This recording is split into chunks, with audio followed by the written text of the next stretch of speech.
내가 구하려던 사람이 내가 망가뜨린 진짜 엄마였다면? 민세리는 그 말을 듣고 숨을 들이켰는데요. 마음속 어딘가가 확 무너져 내리는 느낌이 들었습니다. 민세리는 오래전부터 이상했거든요.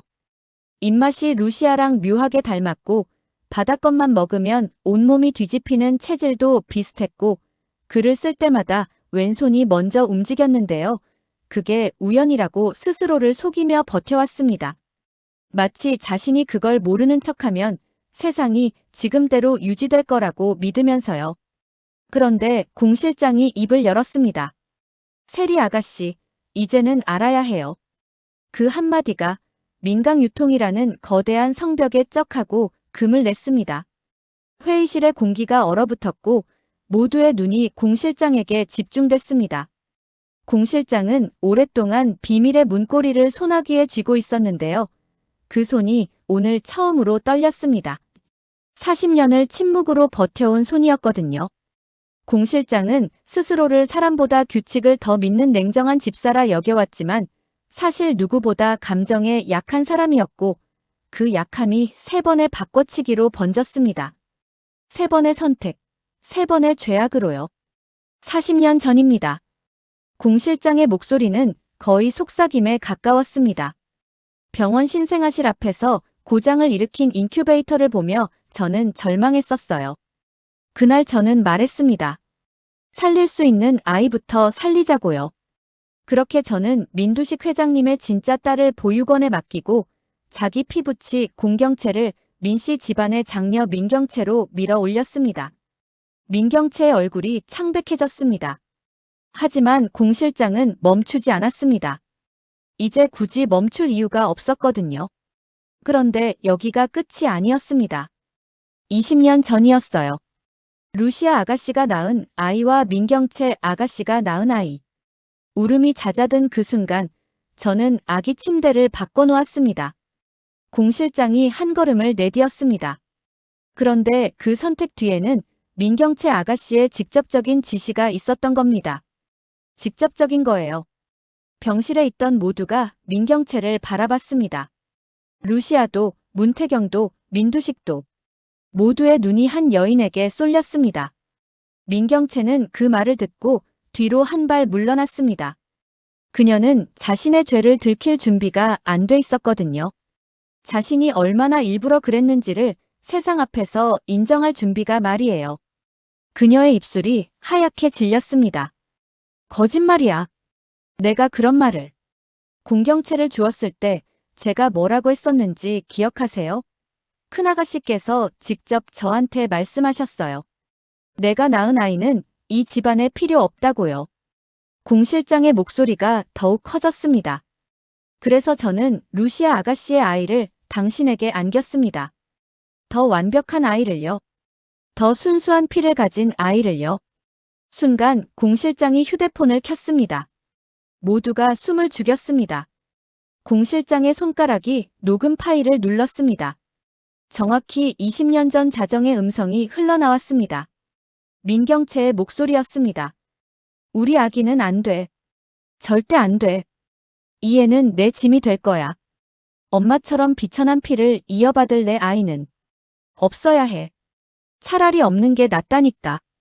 그 목소리가 울려 퍼졌을 때 병실은 얼음장처럼 차가워졌습니다. 루시아의 얼굴이 창백해졌습니다. 마치 누군가가 그녀의 가슴팍을 칼로 내려치는 것처럼요. 루시아는 가슴을 부여잡았습니다. 민경채는 그 음성을 부인하려 했지만 그 목소리는 의심의 여지가 없었습니다. 마치 칼에 찔린 듯이 그녀는 입을 다물 수 없었거든요.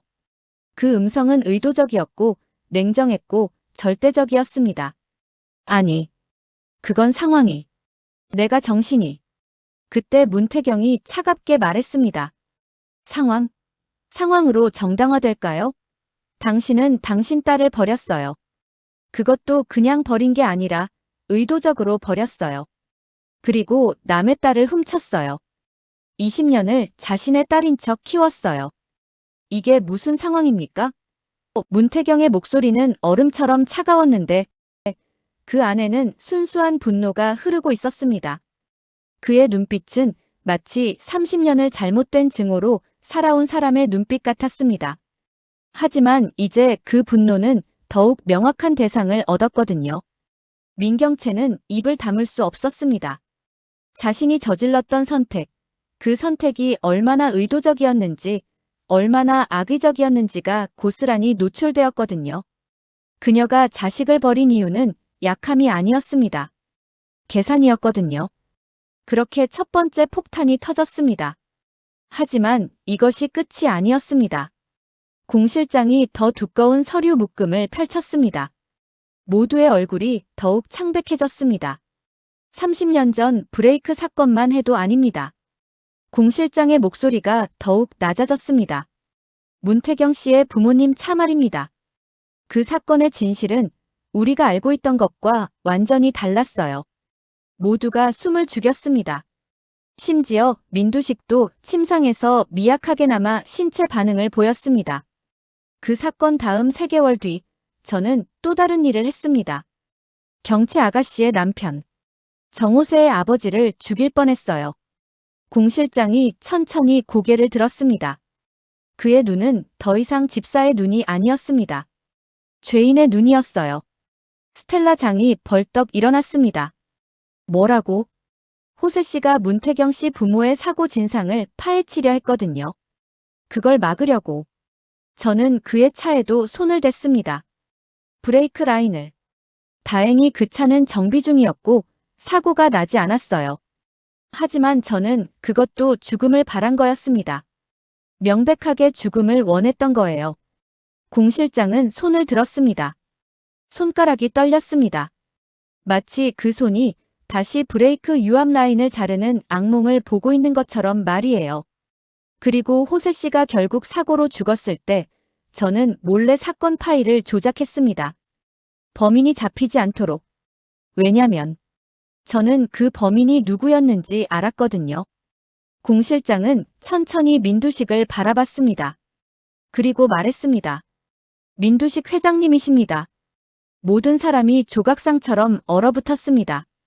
하지만 공 실장은 말을 멈추지 않았습니다. 이제 막혔던 입을 열었으니 40년의 침묵을 한순간에 쏟아낼 차례였거든요. 호세 씨가 너무 많이 알았다고 생각하신 회장님이 저에게 전화를 하셨어요. 목소리가 떨리고 있었습니다. 조용히 끝내달라고요. 누구도 알면 안 된다고요. 그래서 저는 공 실장은 한참을 말을 잇지 못했습니다.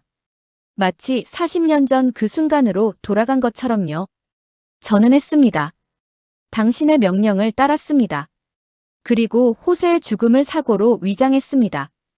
20년을 그 죄책감 아래에서 살았습니다.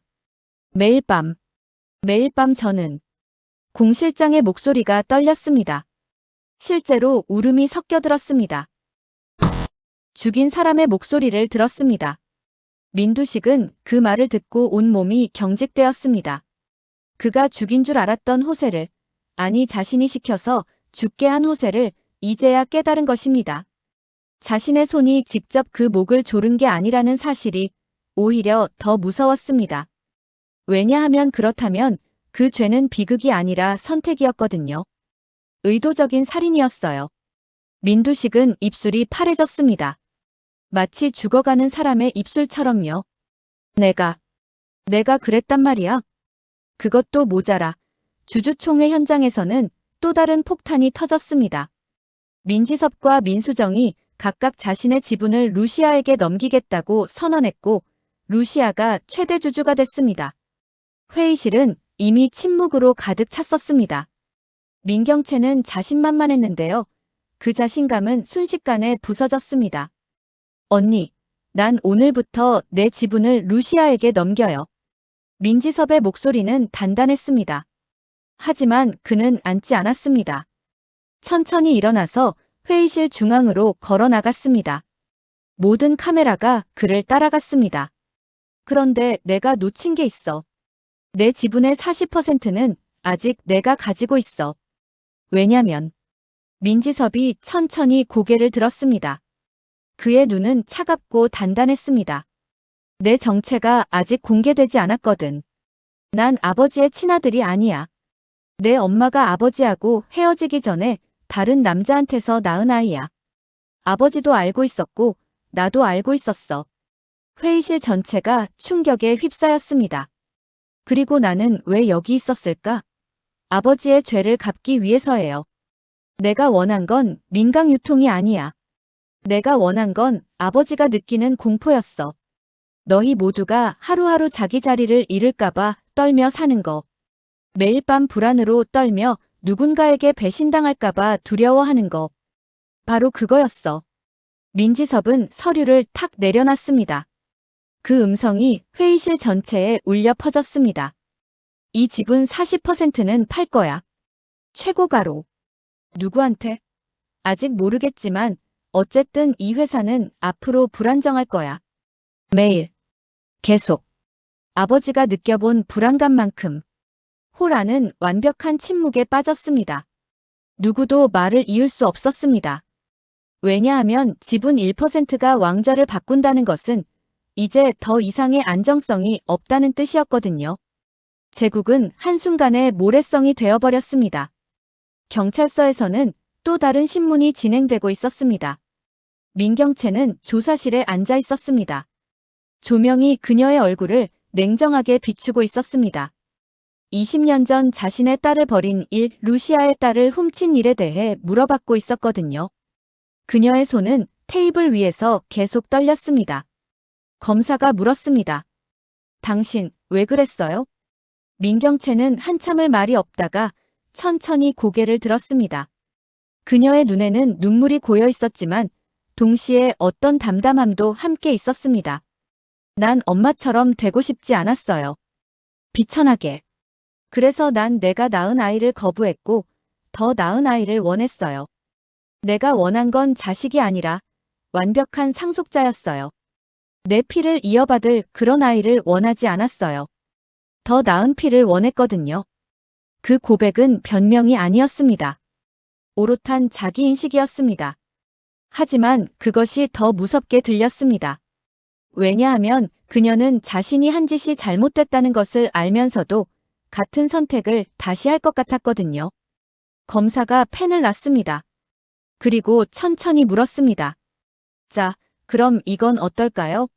당신은 루시아 씨와 합의를 할 수 있어요.